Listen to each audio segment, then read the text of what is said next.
Hi there, Kendra Tolbert here. I'm a registered dietitian and yoga teacher, and I specialize in women's health and fertility. And today I have an interview for you. I just interviewed Elizabeth Shaw, who is a registered dietitian and an all around fantastic human. You're really going to love everything that she has to share with you. She shared so much about her personal journey to conception and pregnancy and babies.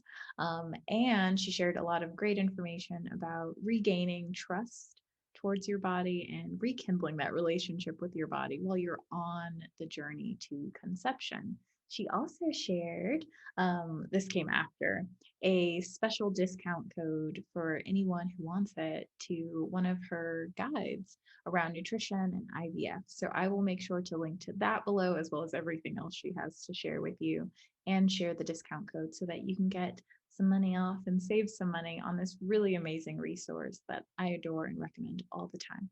Okay, so let's get into this interview with Elizabeth Shaw.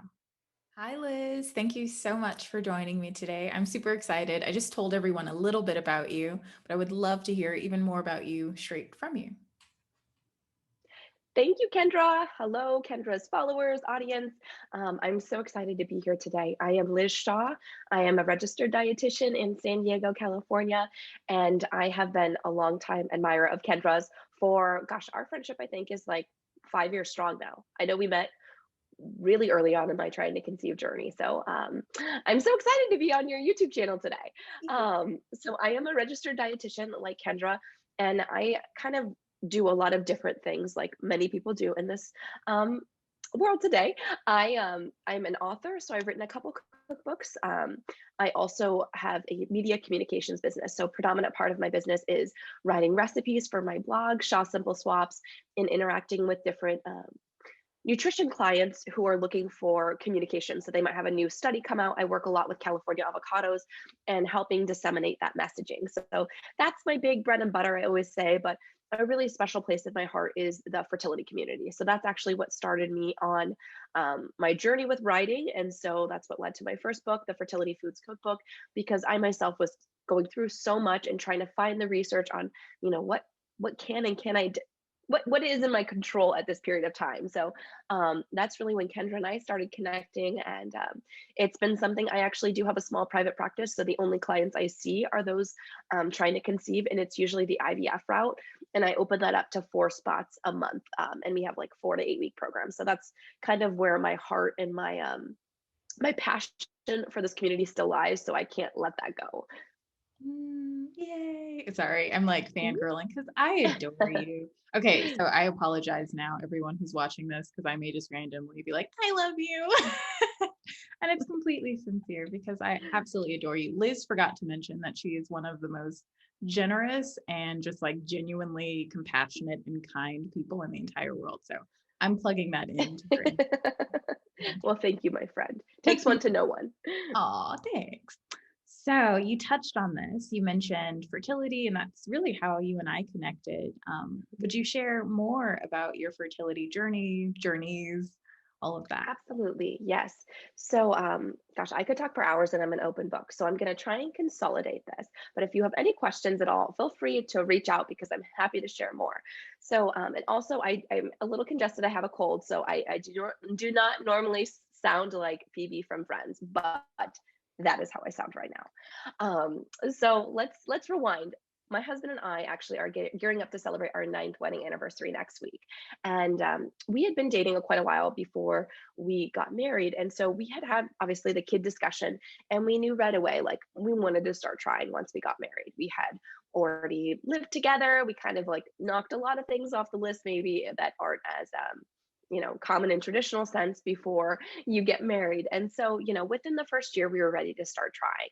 So I went off the pill right after we got married. And it was one of those things that, I just thought my body would kind of click. I thought it would go back to normal because I had been on the pill for over a decade. So, rewinding a little bit further back in my history, I actually struggled with anorexia nervosa as a teenager. And so it was during my treatment plan with my dietitian, my physician, and my therapist that they decided it was going to be best for me to go on birth control at 13 years old, because that was the the band-aid that they were going to put on my problem for that. So flash forward, I never just got reevaluated. The doctors would go in kind of like your regular medical checkup. What prescriptions are you on? Oh, you're on the pill for, menstrual regulation, that kind of thing. So I never questioned it. And it was kind of, you didn't learn any better at that point, 20 years ago now to question it, but it was one of those things that I just kept doing. And so by the time, we wanted to start trying and I went off the pill, I didn't get a period.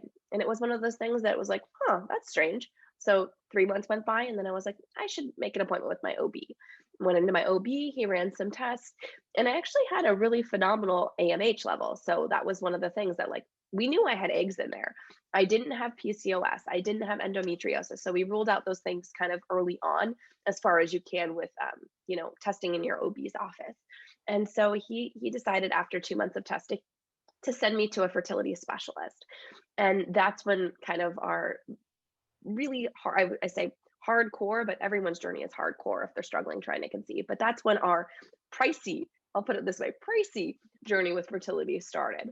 And so, I went through trying to figure out, maybe they thought I had an adenoma, so a tumor on my pituitary gland. And it was one of those things, if you struggle with fertility and you're diagnosed with unexplained infertility, you will pray for anything. You will say, yes, give me that tumor because it's something they can tangible, go in, remove, and it problem solved. I can get pregnant next month, or that's what I thought in my mind. So when I went through the MRI and the results came back with, I had a micro adenoma, which they said is fairly common in actually a lot of people, but it's not something that would disrupt my pituitary communication with the rest of my body. So it was kind of back to the drawing board. I didn't really mesh very well with the first fertility specialist I saw. So at that point, I was like, you know what? I have the power. I'm paying out of pocket for this. I can go to another specialist. And so we found another specialist in town that I got evaluated at. And this is one thing that I try to express to people. I have a sense of humor about this because that's the only way I got through it. It's connecting with other women and kind of making jokes, because jokes just helped me get through this. And so I mean no I really do not mean to offend anyone with my humor. So please know that ahead of time. Like, it's just my way of coping. And so, long and the short, we did testing for years before we decided to switch to the IUI, right? So, the IUI, intrauterine insemination, we ended up doing just once. So, all of this was out of pocket at the time because fertility coverage really hasn't become more prominent. It's still not at all as prominent as it should, but in the last year or two. So, we're talking 6, 7 years ago. And so we decided we're going to give IUI one time.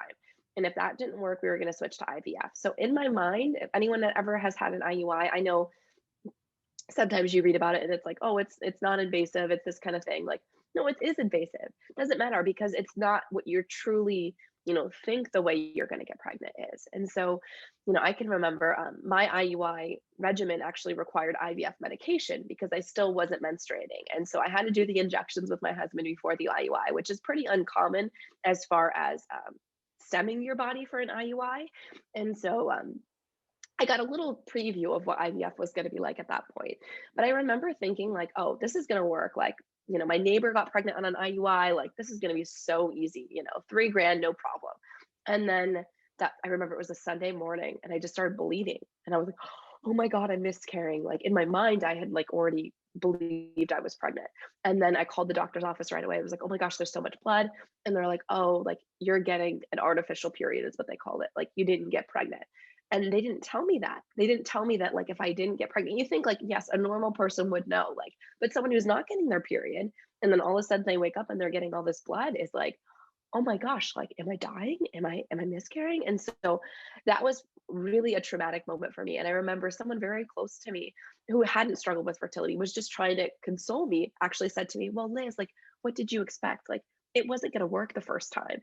And I remember thinking, like, not being able to, like, at that point in my rational mind, like, know that they were trying to console me, but like in the worst possible way. And I just got mad and I just got so angry. And so I say that just to tell the story, like, if you're getting angry at people for saying like inappropriate things, I totally get that. And even though, like, now, years later, when I do have my rainbows in my arms, I can look back and say, like, they were trying to do their best with what they knew. but it doesn't make it right. It just is a better way to rationalize their craziness. We'll put it that way. And so, long and short, that didn't work. And so we ended up tabling. We went on a big trip. So obviously, fertility is exhausting, emotionally exhausting, physically exhausting. And so after a couple years of testing, doing the IUI, having that experience, we decided we were going to move into IVF because our chances increased substantially as far as getting pregnant. But we wanted to do one big trip first. So we went away, had a really nice time. We went to Fiji and New Zealand and just kind of did like an adult fun adventure trip. And it was really awesome. And then we came back and put on our IVF hat. And so the IVF did, I mean, it's not a fun experience. I don't know anyone who comes away from IVF, but I will say that it is an experience I don't regret because it has made strong connections with women that I don't think I would be friends with today had I not gone through IVF. But it also strengthened my relationship with my husband. And so I think a lot of people find the IVF can either tear you apart or bring you together. And it's really just the coping mechanisms that you have during it. So went through IVF. We did one basically retrieval cycle of which we had 16 embryos form that went down to 8 on day 5, and then only 2 were viable to freeze. And so I always say like that was really traumatic. Like getting these report cards, you get these letters in the mail and they tell you, oh, 8, oh, 6, oh no, you actually only have 2 in cryopreservation. And it's like, holy smokes, what happened to my 16 babies? And I know, any way you look at it, medical definition is they're a mass of cells. In my heart, in my right mind, they were my babies. And so I always look at it with that lens. I'm a very emotional person. I'm a very sensitive person. So, take that with a grain of salt, however it works for you. But those 2 babies were going to be my babies. And so we waited 6 weeks per protocol, implanted the first baby, and it didn't take. And that was one of the really hard, emotionally trying things because during this time, one thing I've kind of failed to mention is that my body weight fluctuated. So my appearance fluctuated. And that was something I very much so struggled with. So going into our fertility treatment, I was, a very, I want to say, I come from a bigger bone family, but I was very petite. And so I was working out a lot. I was doing, being very diligent with my diet, like I know many people are when they go into IVF. And then by the end of it, I was emotionally eating. I'm not saying I was, eating fast food every night or something like that, but I'd settle down with a box of Triscuits and a bottle of wine, or something like that, because that was just a way to unwind when we'd have another failure, or another bump in the road. And so, as many things as I did to proactively support my fertility, I was also human too. And if an M&M sounded good, I was not just going to eat 10, I was going to eat 20, And so I say that because I think that's common. People need to know, like, even as a dietitian, that was a source of consolement for me, and that's okay. But my body weight changed. And so when I went on the IVF medications the second time, my body weight went up 35 pounds. So over the course of basically 3 years with all of this different treatment, my body weight went up 35 pounds. And truthfully, that was really hard to stomach.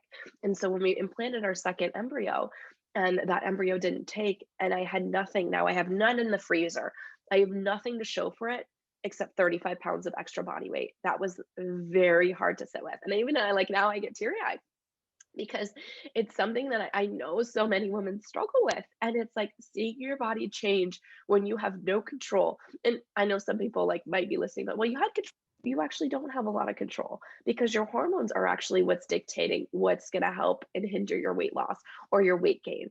Now, not everyone gains weight, it's all genetic related too during their cycles, but that was really hard for me. That was a very hard person to look at in the mirror because I didn't know me anymore. Like I didn't feel like I was that same person. But the truth is I wasn't. I was a stronger person now. I had been through emotional hardship that I don't wish upon my worst enemy, but we came out of it. And my husband and I decided, you know what? We're going to take a step back, thankfully, the thing that was on my side is that I was younger when I started this. So I wasn't considered, and again, I know this is just medical terminology, but advanced geriatric age, hate that.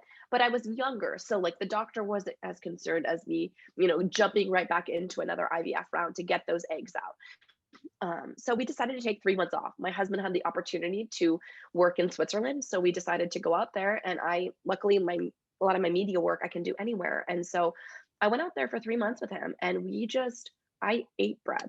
I, ate gelato. I walked. We didn't have like, I didn't have a car there. So everywhere I walked, and I just had fun. I can't tell you, like, I would run a bike from the hotel, and like, it was a once in a lifetime opportunity for us. I will say that. And I just stopped stressing. I stopped stressing about my body. I stopped stressing about what I was, what I could and could not control. I stopped stressing about what so and so thought of me. I just stopped stressing as much as I could. I'm also type A, so like, I I still was stressing, but just not as much. And you know what? We got pregnant when we were out in Switzerland naturally.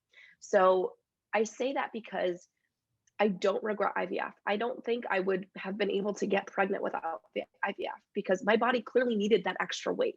And so I say that to you now because I think so many people struggle with seeing their body change, hating their body during this period, that they don't actually allow themselves the opportunity to take a step back and, kind of make a truce with your body.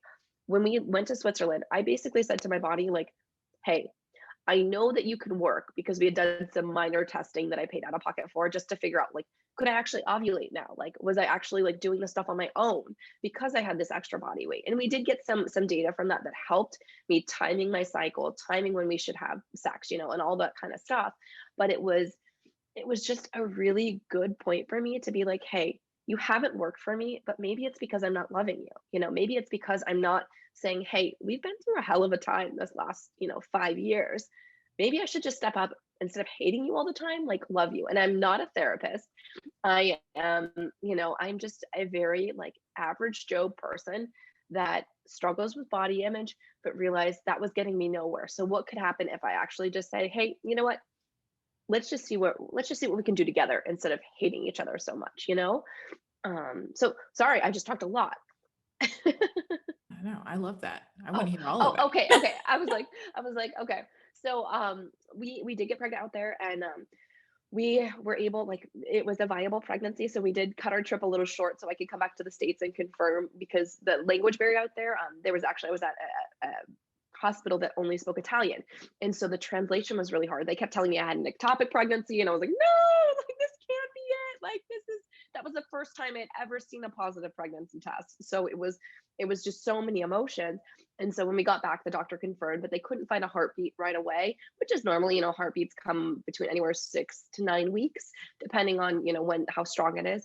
And so it wasn't until that 9-week mark that we heard her heartbeat. And I was, kind of freaking out until then. But it was a nice, it was like the most beautiful noise, like, oh my gosh, like, this is our baby. And so my daughter Hayden will be 3 next week. She was actually born on our anniversary, so we always say like she was the best gift for us after like all those years of trying. So she will be 3. And knowing, oftentimes women who struggle with fertility, the first time struggle with secondary infertility. That was something that we had an open conversation with my physician about, and we decided to go, like, not go on any kind of birth control, obviously, like when I was nursing her, anything like that, because truthfully, like, in my mind, we had the 4 kids by now, we had, all of the things. And so, like, after 5 years of trying, not that we decreased our number, but we just said, if we can just have 1 kid, like, that would be amazing.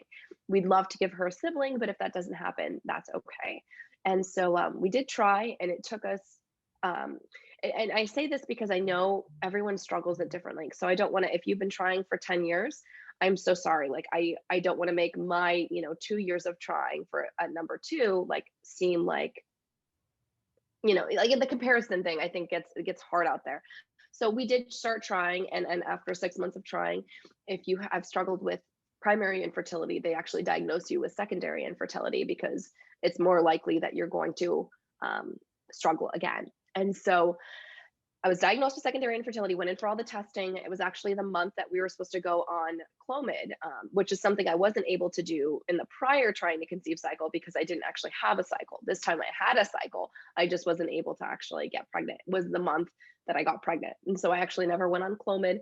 My son is 5 months old now. So it's, I always like, it's just such a crazy journey, and everyone's journey is different. Even if you've never been in an RE office, but you've seen multiple negative pregnancy tests, I get it. Like, that is not fun. So the TTC community isn't um, exclusive. It isn't like you have to check these boxes. Like it's encompassing of anyone who's ever struggled to get what they want and they can't have it. And I think that's what the beauty of this support system is, and why I still love.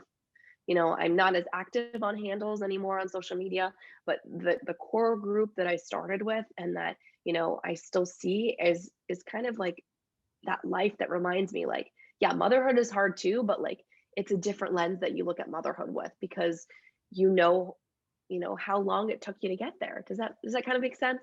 It makes tons of sense. And you touched on so many important topics. And I'm like, we need a part two and a part three and a part four to this interview because there's so much just like wisdom and truth in that, and letting people know that they're not alone in all of the different things that they're feeling. But if I had to pluck like a single nugget out, Yeah, I would really want to hone in on this body image and body trust topic. And so I'm wondering, what tools did you use to help you get to a place where you could say, okay, body, like we're in this together. I'm going to accept you and let's see how this works. absolutely. That's a great question. And honestly, I will say that it's a compilation of things. Okay, so compilation. That's also a Lizism. I make up words and add them together. A combo of different things. Okay, so one of the first things I will say is that if you can swing it, getting a therapist is very important. And so I truly believe in the multidisciplinary approach to treating um, basically any health condition, but especially infertility, because there's something that, as much as I love my family, my sisters, they have yet to struggle with fertility. And so it wasn't something that I could get the reactions, get the support I needed, because oftentimes I'd find myself hanging up the phone after trying to explain something and getting more upset over it because they just didn't understand. And so having that impartial body to talk to, who's actually like trained in this to give you the coping skills, was very important. So that was step number one, is actually getting mental health help and seeing a therapist. And so the second tool was actually just connection. And so connecting with other women, connecting with others that were struggling in the same capacity, because they could get it that, like, I don't have control. Like, I literally took this injection last week and then I go into the doctor's office and now I'm up another 5 pounds. Like, I don't get it. And so it would be one of those things that the tools I learned then was actually asking for blind weights at the doctor's office. So I didn't want to know my weight. I didn't want to know. I knew clearly in my own skin my body was changing because my clothes weren't fitting, things like that. But I didn't need a reminder every other day when you go and get your blood taken and they're weighing you and everything else. So I encourage all of my clients actually to ask for blind weights if they struggle with body image and changing bodies during this time. And truthfully, who doesn't when they're going through fertility? So I just think it should be a standard practice in OB offices and fertility offices, is that do blind weights, like just do the blind weight. So those are some really important tools that I think helped me, and then also having a very supportive partner. So I know sometimes women go through this journey alone, and so I also encourage you, if you are going through this alone, find that one person that you can rely on. If you don't have someone, I'm Elizabeth Shaw. Find me on social media. Find me on my email. Send me an email because I could be that person for you. Because I think everyone needs that someone to lean on, that's your cheerleader and that lets you know, hey, no, you look great. You look awesome. I just think we need that because we're not telling it to ourselves. So someone else needs to tell it to us during that time. Yeah, those are great tips and tools. So speak to a therapist, blind weights, and find your support system. Yes, to all of that. Now, why is it important to address body image while you're on your TTC journey or even during pregnancy? Because a lot changes once you get pregnant. Absolutely. And I think one thing I can say now that I'm on the other side of this journey, and so my body absolutely changed a lot during pregnancy. I did gain weight. I gained between both pregnancies. I gained one pregnancy 25 pounds, the other pregnancy 27 pounds. So it's all relative in that. So when I think about it, like, I look at pictures from my wedding, that's like my anniversary coming up, and I'm like, oh my gosh, that person there versus this person here who's 5 months postpartum, post baby two. Oh my gosh. And then I take a step back and I look at my kids and I look at what I have. And I'm like, that person in this wedding photo, that was that person then, but that's not this person now. She has so much life that she's lived in these last decade, you know? And so I just think that your body is going to change. Your body is going to change every year of your life. Are you going to hate your body every year that it changes? Because it's meant to change, you know? You're not meant to be that same XYZ size you were in your 20s and your 40s, you know? And if you are, you have awesome genetics, you know? So, but there's nothing wrong with a changing body. And I think the beauty is what I'm seeing on social media and seeing in mainstream media is embracing that change, is embracing that, you know, we shouldn't look like these airbrush models. We shouldn't look like this. And it's okay if you still have baby weight when you're postpartum. It's okay because your body just did a very, very miraculous thing and a very hard thing. Now, I can tell this to you till I'm blue in the face, but is it hard to internalize? Absolutely. Do I still one time a day look at myself when my daughter's playing with my belly while I'm trying to nurse my son and I'm like, damn, that's a lot on there. But is it okay? Do I look down then and see actually I have two miracles? Yes. And so I think the beauty of body image changing during pregnancy and postpartum, if you struggle to conceive, now I don't have the other side as someone who didn't struggle to conceive, so I can't speak for that. But I do know it makes it easier for me to cope with my changing body because I have my miracles. And so I will say, if you're still trying for your miracles, I get it. I get it. I get how hard it is. I get how much you hate your body during that time, but it you have to find a way through that, and you have to find a way. And again, it is that support system, it is that blind way, it is finding those tools that help you, because it's hard to help yourself at this point in time, when you're in that thick mud of negative, negative, negative. You need someone to be your positive. Yeah. If you were to go back, maybe like 2, 3, maybe closer to 4 years back, what would you say to yourself? That's a great question, man. That's a wonderful question. I think I would probably I'm flashing back now. Okay, so if we went back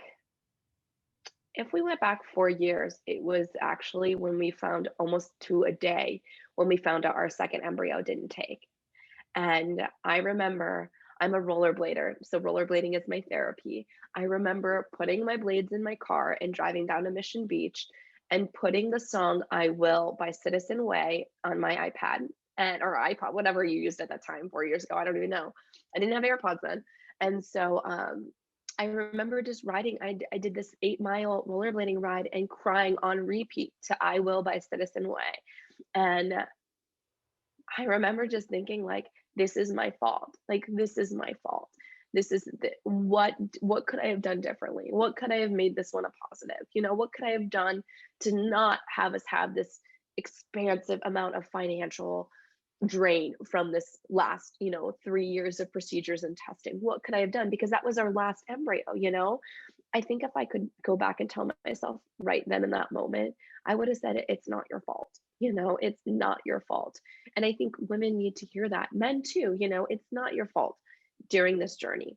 There are so many other factors at play that affect your fertility, that it's not your fault. It's a compilation of things, but it's not one sole thing that's driving it. And so I think if I could have just let myself have that in that moment, rather than just feeling all of that pressure, I think that would have been easier to maybe get through, because that last failure was a very, very hard time to get through. And that's kind of when we had the opportunity to move to Europe, that I was like, get me out, get me out, I just need a mental health break. So it's not your fault. It's not your fault. Oh man, we could honestly just end it there, because I can't imagine anyone who doesn't need to hear that at some point in their life, but especially while trying to conceive. And especially if you're someone who's watching this video, you're likely someone who is looking for answers, you're looking for information, you're looking for a way to improve your chances. And I think the flip side of that is you're also kind of looking at yourself as not quite being what you should be in order to have what you want. And at the end of the day, like it's not your fault. So Thank you, Liz, for reminding You're all of welcome. us that it's not our fault. Like, there's a lot of things going on in life, and there are a lot of things that go well beyond anything that we have any control over. Absolutely. Yep. Thank you. So I can't imagine that someone just watched this and they don't want to like be your best friend and know more about you.